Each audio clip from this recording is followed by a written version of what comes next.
అందరికీ నమస్కారం. ఇవాల్టి మన కథ సోమనాథ్ ఆలయం యొక్క చరిత్ర. దక్ష ప్రజాపతి అనే రాజు ఉండేవారు. అతనికి 27 మంది కుమార్తెలు. ఆ కుమార్తెలను చంద్రదేవునికి ఇచ్చి వివాహం జరిపిస్తారు. అందరిలోనూ చంద్రదేవుడికి రోహిణి నక్షత్రం పైన అమితంగా ప్రేమ ఉండేది. ఆ 26 మంది తన తండ్రితో మొరపెట్టుకోగా మామ అయిన దక్షుడు ఆగ్రహించి చంద్రుడిని శపిస్తారు. ఆయన క్షయవ్యాధితో బాధపడతారు. ఆ వ్యాధి నివారణం కోసం చంద్రుడు శివలింగాన్ని ప్రతిష్ఠించి తపస్సు చేస్తారు.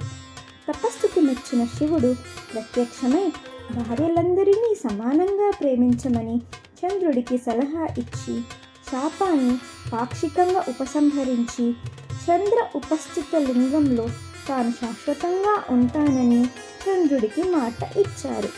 అందువలన సంతోషించిన చంద్రుడు బంగారంతో సోమనాథ్ ఆలయాన్ని నిర్మించారు. ఇందులో సోమ అంటే చంద్రుడు అని అర్థం. త్రేతాయుగంలో రావణుడు ఈ ఆలయాన్ని వెండితో నిర్మించారు. ద్వాపర యుగంలో శ్రీకృష్ణుడు కొయ్యతో నిర్మించారు. భీముడు ఈ ఆలయాన్ని రాతితో నిర్మించారు అని చెబుతారు.